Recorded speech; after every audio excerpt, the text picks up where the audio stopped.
It's great to have you here for this episode. Today we're diving into something that's, well, pretty close to all of us at some point. How stressful your new job might actually be. Yeah, it's that moment when everything looks shiny and promising, right? You get the offer, and it feels like a fresh start. But, as we know, sometimes the real challenges only show up later. Exactly. It's kind of like dating, isn't it? At first, everything seems perfect, but let's say, less flattering details don't really come out until you're already invested.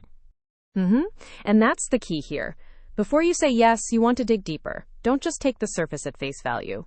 The document we're discussing today really drives home the importance of asking the right questions to spot potential stressors early on. Right, so the analogy helps frame this whole process as one of discovery and caution. You're not just jumping in blindly, you're being proactive, inquisitive. And that's crucial, because stress often comes from hidden factors.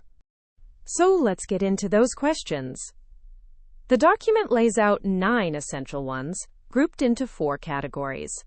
The first group is about performance and expectations.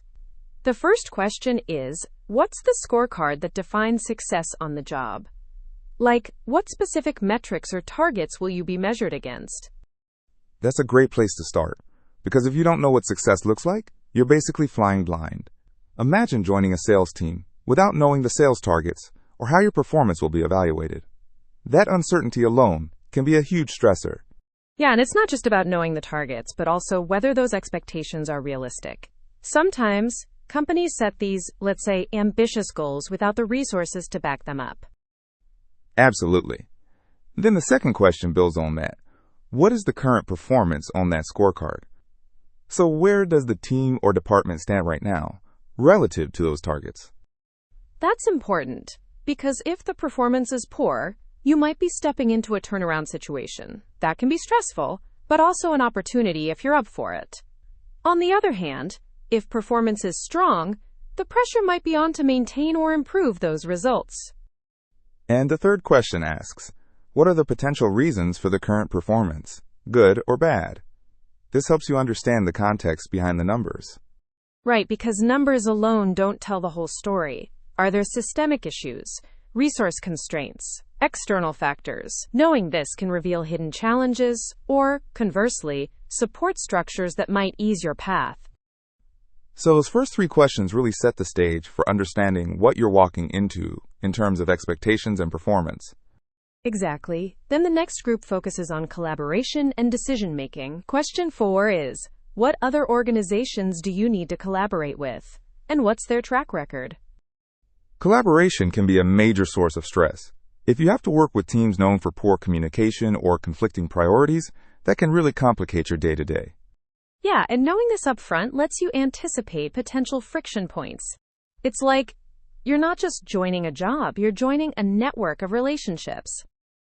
Then question 5 asks, how are decisions made in the organization? Is it centralized, collaborative, or something else? This one's huge. Decision-making style affects your autonomy and how fast you can get things done. Centralized decision-making might mean slow approvals and frustration, while a collaborative style might require more meetings but foster buy-in. I like thinking of this as the organization's governance style. It shapes your daily work rhythms and can either smooth or complicate your workflow. So understanding that helps you predict your experience and potential stress points. Moving on, the third group is about culture and structure. Question 6 asks, what are the elements of culture that act as headwinds or tailwinds? Culture is that invisible force that shapes your daily experience. Positive cultural elements, headwinds, can ease stress, while negative ones, tailwinds, can make even simple tasks difficult. For example, a culture that values transparency and support versus one that's secretive and competitive. That difference can be night and day. Then question 7 is, what is the structure of your downstream and upstream organization? Understanding the organizational structure helps you see where your role fits and who influences your work. Complex or unclear structures can create bottlenecks and confusion, which obviously adds stress. And question 8 asks, overall, what are the strengths and weaknesses of your downstream team? Your immediate team's capabilities and dynamics directly impact your workload and stress. A strong, reliable team can buffer stress, while a weak or dysfunctional team can amplify it. So these 3 questions together give you a pretty clear picture of the environment you'll be working in. Finally, the last question focuses on financial health. What has the revenue and expense budget trend been for the last few years? This is a practical but sometimes overlooked indicator. A shrinking budget might mean layoffs, resource constraints, or pressure to do more with less. A growing budget might signal investment and stability. So, this question helps you assess the company's health and your job security, which is obviously a big factor in stress. Putting it all together, the document's core message is that stress in a new job often comes from hidden factors you can uncover by asking specific, targeted questions. Yeah, and the scorecard concept is a powerful mental model. Clarity on success metrics reduces ambiguity and stress.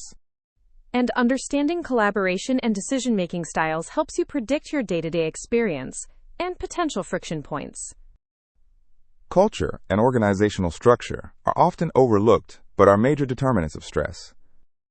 And financial health is a practical, sometimes neglected, indicator of job stability and stress risk. The dating analogy really ties it all together. Be curious, cautious, and proactive. So for anyone considering a new role, adopting this questioning mindset isn't just smart, it's essential. Stress is inevitable, but many stressors are avoidable with the right information. By pushing for specific answers, you empower yourself to make informed decisions and set yourself up for success. And ultimately, it's about respect for yourself and your future well-being. Well said. So if you're about to take that next step, remember to ask these questions. It might just save you a lot of headaches down the line. Absolutely. Thanks for joining us today. Yeah, thanks. Take care out there.